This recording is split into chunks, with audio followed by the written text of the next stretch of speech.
Hidden beneath sands, carved into cliffs, or rising from misty plains, ancient temples are more than stone. They are gateways to forgotten worlds. Some predate the pyramids, others guard unsolved enigmas, and all stand as testaments to human devotion, power, and imagination.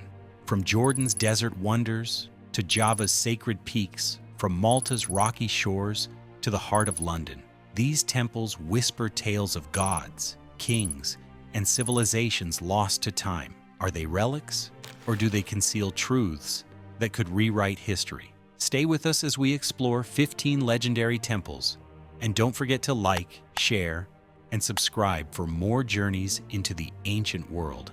London Mithraeum. Beneath the streets of modern London lies the London Mithraeum, a Roman temple dedicated to Mithras, the god revered for light, loyalty, and courage. Built around the mid-2nd century AD, during the Roman occupation of Britain, it served followers of the Mithraic cult, an esoteric religion likely originating in Persia but spreading across the Roman Empire, especially among soldiers. Mithraea were often designed to resemble caves, with dim lighting, long benches along a central aisle, and an altar at the far end. Rituals included the tauroctony, Mithras slaying a bull, alongside symbolic communal meals. The temple was uncovered in 1954 near the River Walbrook during post-war construction. Archaeologists found sculptures of Mithras, Minerva, Bacchus, and Serapis, many now displayed at the Museum of London. Initially relocated for preservation, the temple was returned close to its original site in 2012, beneath Bloomberg's European headquarters. Today, visitors can experience an atmospheric recreation, enhanced by sound and light, view Roman artifacts, and learn about the cult's mysteries. Admission is free but managed with timed tickets to protect the site and ensure an immersive journey into a secretive Roman religion hidden for centuries beneath London. Prambanan. Rising from the plains of central Java, Prambanan is Indonesia's largest Hindu temple complex, built in the 9th century and dedicated primarily to Shiva. The compound originally held around 240 temples, arranged in a central courtyard surrounded by smaller shrines. At its heart stand the three main sanctuaries dedicated to Shiva, Vishnu, and Brahma, each paired with a smaller temple honoring their vehicles: Nandi the bull, Garuda the eagle, and Hamsa the swan. Prambanan's walls are decorated with intricate bas-reliefs, narrating episodes from the Ramayana, including Rama's quest to rescue Sita from Ravana, aided by the monkey god Hanuman. These carvings are masterpieces of stone storytelling, blending artistic beauty with deep spiritual meaning. Linked to the Sanjaya dynasty, the temple's construction is recorded in the Shivagraha inscription of 856 AD, located about 17 kilometers from Yogyakarta. Prambanan has endured centuries of earthquakes and volcanic eruptions, and its soaring spires remain a symbol of Java's golden age of Hindu culture. The Great Temple of Petra. In the heart of Petra, the rose-red city of southern Jordan, stands the Great Temple, one of the largest architectural complexes in Petra's archaeological landscape. Built by the Nabateans in the early 1st century CE, its exact function remains debated. It may have served as a religious sanctuary, a civic gathering hall, or both. Petra flourished between the 2nd century BCE and 1st century CE as the capital of the Nabatean kingdom, controlling vital caravan trade routes linking Arabia to the Mediterranean. Skilled stonemasons carved elaborate facades, tombs, and sanctuaries directly into the rose-colored cliffs, blending indigenous traditions with Greco-Roman architectural influence. Ingenious water systems of dams, cisterns, and channels allowed the city to thrive in the desert.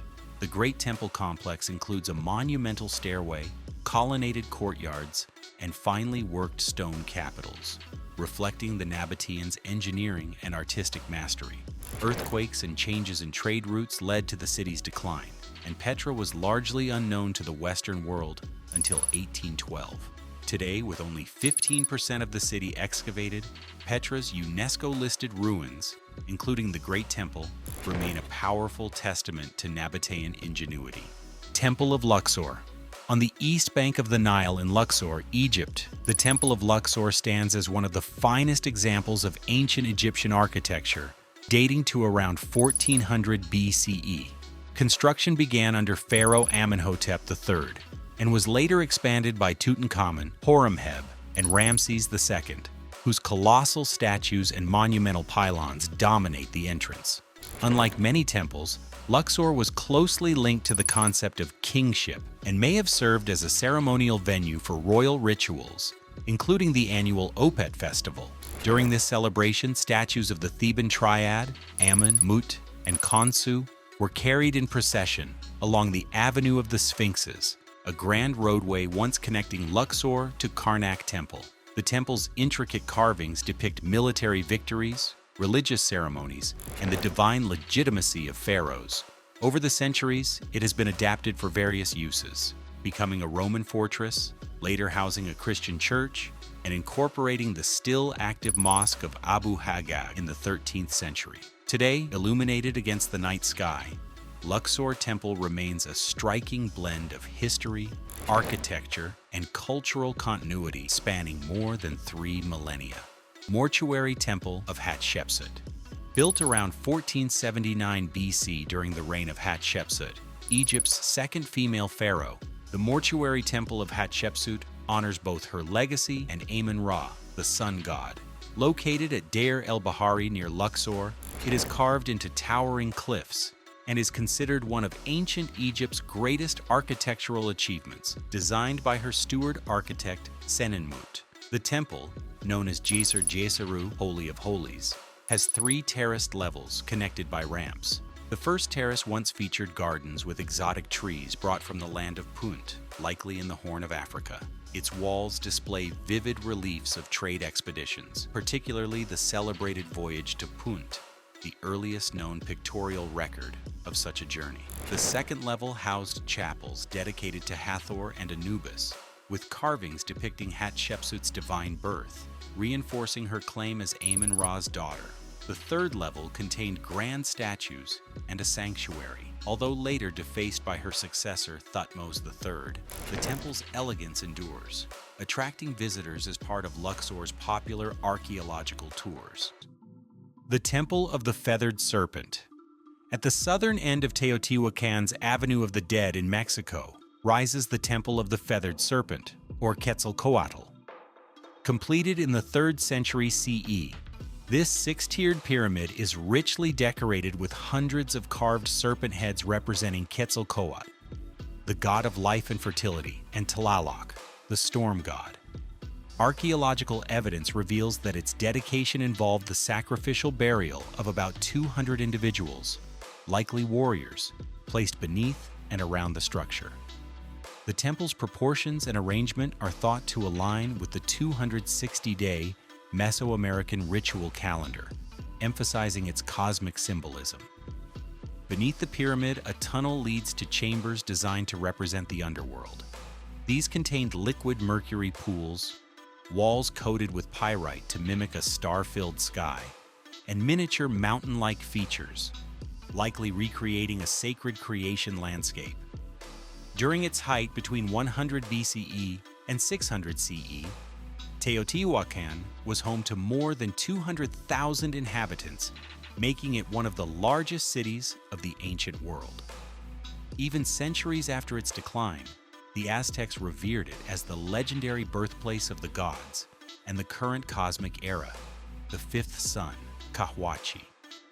In the arid Nazca Valley of southern Peru stands Cahuachi, the ceremonial heart of the Nazca culture between roughly 200 BCE and 600 CE. This sprawling site, covering over 150 hectares, was not a city but a pilgrimage center for religious ceremonies, ancestor veneration, and elaborate burials. It contains over 40 mounds, plazas, and sacred pathways linking it to other ritual sites. The largest structure, often called the Great Pyramid or Great Temple, rises about 28 to 30 meters, featuring terraces, chambers, and tombs. Another significant feature, the Room of Posts, had a central altar supported by wooden columns. Excavations have revealed finely wrapped mummies, painted pottery, ceremonial garments, and offerings, many decorated with hummingbird motifs that echo the nearby Nazca lines. Cahuachi's strategic location above an underground section of the Nazca River ensured a water source, even in dry seasons. The site was abandoned around the 6th century CE, possibly due to climate change or seismic activity, though offerings continued long afterward, maintaining its spiritual significance. Today, Cahuachi remains a vital archaeological treasure, offering a rare glimpse into the religious and cultural life of one of South America's most mysterious ancient civilizations. Calasasaya. In the high plains of Bolivia, near Lake Titicaca, lies Calasasaya, a monumental ceremonial complex built by the Tiwanaku civilization, which thrived between approximately 500 and 950 CE. Known as the Standing Stones, Calasasaya consists of precisely cut megalithic blocks, assembled without mortar to form a large rectangular platform. Scholars believe it served as both a religious and astronomical center, its layout aligned with the solstices and equinoxes to track the agricultural calendar. The site's most iconic structure, the Gateway of the Sun, is a single andesite monolith carved with a central deity, likely associated with the sun, flanked by intricate winged figures and celestial symbols. Nearby, the semi-subterranean temple features walls embedded with carved stone heads, possibly representing ancestors or symbolic figures. Even after Tiwanaku's decline around the 11th century, Calasasaya retained its sacred significance for local cultures. Today, as a UNESCO World Heritage Site, it attracts archaeologists, historians, and travelers eager to witness the precision and cosmic alignment achieved by this pre-Columbian civilization. Visiting during Bolivia's dry season offers clear views of the horizon, emphasizing the enduring link between the site's architecture, the landscape, and the sky. Ma Mundeshwari Devi Temple. Perched on a hilltop in Bihar's Kaimur district, Ma Mundeshwari Devi Temple is among the oldest functioning Hindu temples in the world, with continuous worship recorded for nearly 2 millennia. According to the Archaeological Survey of India, the temple dates to around 108 CE, though some architectural elements may be from the Gupta period, 6th to 7th century.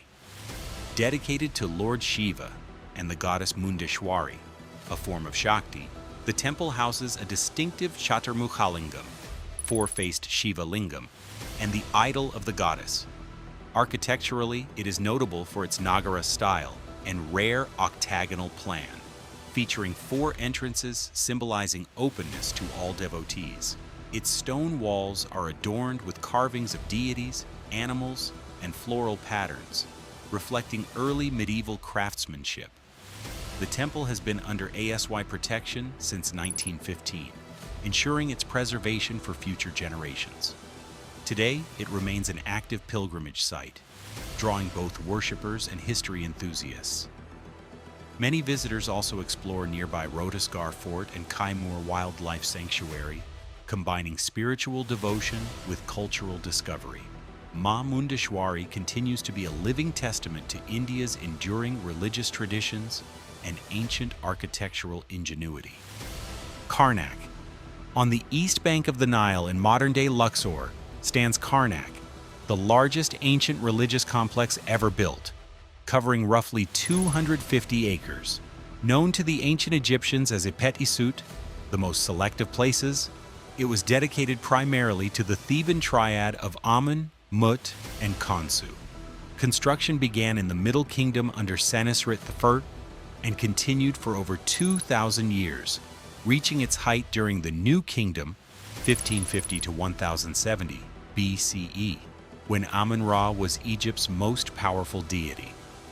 The Great Temple of Amun dominates the site, with the renowned hypostyle hall spanning about 54,000 square feet, 5,000 square meters, and containing 134 massive sandstone columns. This remains the largest hypostyle hall in any religious building worldwide. The complex also features a sacred lake, chapels, pylons, storerooms, and priestly quarters. One of Karnak's most significant annual celebrations was the Opet Festival, which lasted up to 24 days by the reign of Rameses III. Statues of Amun, Mut, and Khonsu were carried in a grand procession from Karnak to Luxor Temple along the Avenue of Sphinxes, accompanied by music, incense, and offerings. Even in its ruined state, Karnak's immense scale and intricate reliefs continue to inspire awe. Ziggurat of Ur. Rising from the desert of southern Iraq, the Ziggurat of Ur is one of the most iconic monuments of Sumerian civilization. Built around 2100 BCE by King Ur-Nammu, founder of Ur's third dynasty, the massive structure was dedicated to the moon god Nana Sin. Its rectangular base measures about 64 meters by 45 meters and originally supported a temple atop 3 terraced levels. The site was first identified in the mid-19th century and was extensively excavated in the 1920s to 30s by British archaeologist Sir Leonard Woolley. Over time, erosion, looting, and war took their toll, but partial restoration was carried out in the 1980s under Saddam Hussein, including work on its monumental staircase. The ziggurat suffered damage during the 1991 Gulf War, with bullet impacts and bomb craters visible nearby. Today, it remains one of the best preserved ziggurats in Mesopotamia, a lasting symbol of ancient Sumer's religious and political power. Temples like this served as both sacred places of worship and statements of civic pride.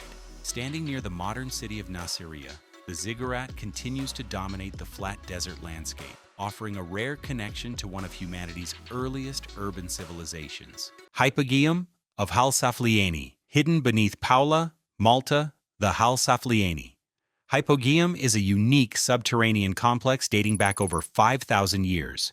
Carved entirely from limestone, it served as both a necropolis and a ritual site, containing the remains of around 7,000 individuals. The structure spans 3 levels: the upper level with burial chambers, the middle with smoothly carved rooms resembling Malta's above-ground megalithic temples, and the deepest level, 10.6 meters underground, housing a chamber with 4 niches, including the famed Oracle Room, known for its remarkable acoustics. Discovered accidentally in 1902 by builders, the hypogeum has yielded pottery, beads, carved figurines, and animal representations, including the Sleeping Lady statuette, offering insights into Neolithic spirituality and artistry. The site was in use between roughly 4000 BCE and 2500 BCE, after which it was sealed. Its use likely extended beyond burial rites, as its resonant chambers suggest ceremonial chanting and sound rituals. Designated a UNESCO World Heritage Site in 1980, the hypogeum is strictly protected, with limited daily visitor numbers to preserve its fragile microclimate. This ancient masterpiece remains one of the world's most extraordinary prehistoric monuments, blending engineering skill with spiritual purpose deep beneath the Maltese soil. Hagar Kim. Perched dramatically on a cliff edge in Malta, Hagar Kim dates back to between 3,600 and 3,200 BCE, making it one of the world's oldest standing temples. Its name means standing stones in Maltese, and it was most likely used for ritual worship rather than everyday living. The complex contains massive megaliths, including one weighing about 20 tons, arranged to form a distinctive trilithon entrance. Inside, archaeologists uncovered limestone altars and fertility-related statuettes, now preserved in Valletta's National Museum of Archaeology. The temple was built using 2 types of local stone: hard coralline limestone for its outer walls and softer Globigerina limestone for interiors. Erosion has taken its toll over the millennia, but in 2009, a large protective canopy was installed to shield it from further weather damage. First noted by explorers in 1839 and excavated in 1885, Hagar Kim remains remarkably intact for a prehistoric monument. Visitors often explore it alongside the nearby Mnajdra temples, just 500 meters away. A modern visitor center features interactive exhibits and a 4D film on Malta's prehistoric culture. Located 30 to 60 minutes from Valletta by bus to Crendi, followed by a short walk, it stands as a remarkable testament to Neolithic ingenuity. Gantija, on the Maltese island of Gozo, stand the Gantija temples, built around 3600 BCE, centuries before Stonehenge and Egypt's Great Pyramids. Their name comes from the Maltese word Gant, meaning giant, inspired by a legend that they were erected by a race of giants. Some of the limestone blocks measure over 5 meters and weigh as much as 50 tons, reinforcing the myth's plausibility. Like Hagar Kim, these temples were built with coralline limestone for the exterior and softer Globigerina limestone for inner structures. Traces of plaster remain, suggesting the walls were once finished more elaborately. The curved, chambered design is thought to represent the female form, supporting theories of fertility-related rituals. Excavations have revealed animal bones, hearths, and libation holes, indicating ceremonial offerings and feasting. A large terrace at the entrance likely served as a gathering space for worshippers. Today, Gantija is recognized as part of a UNESCO World Heritage Site, celebrated for its immense size, age, and preservation. Visiting the complex not only reveals the sophistication of Malta's Neolithic builders, but also immerses visitors in Gozo's ancient landscape, where history, myth, and craftsmanship remain tightly woven into the island's identity. Göbekli Tepe. Göbekli Tepe, in southeastern Turkey, is widely regarded as the oldest known temple in the world, dating back roughly 11,600 years before pottery, the wheel, agriculture, or domesticated animals. Built by hunter-gatherers, it features massive T-shaped pillars, some reaching up to approximately 5 meters in height and weighing around 10 to 20 tons, intricately carved with animals such as foxes, snakes, boars, and birds. Its purpose remains debated. Some call it a temple, others see it as a ceremonial gathering place.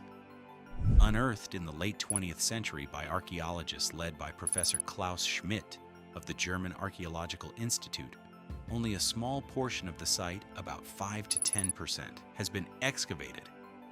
The complexity of its design shows that early societies could organize large-scale construction long before farming communities arose. The site includes over 20 stone enclosures, with only a few fully uncovered. Declared a UNESCO World Heritage Site in 2018, Göbekli Tepe lies about 15 kilometers from Şanlıurfa and offers a fascinating glimpse into humanity's earliest monumental architecture. These 15 temples are more than relics. They bridge our world with civilizations past. Buried, carved, or standing tall, they tell stories of devotion, power, and artistry. Their enduring mysteries draw visitors worldwide, seeking not only to admire their construction, but to feel the lingering presence of those who once worshipped within. As time advances, these monuments remind us that the human spirit, like the stones themselves, can endure for millennia, carrying the legends and wonders of our shared past. Which of these temples would you most like to explore? And what mystery would you hope to uncover there? Share your thoughts in the comments below. If you found the video fascinating, be sure to like, share, and subscribe for more incredible journeys into the mysteries of our ancient world.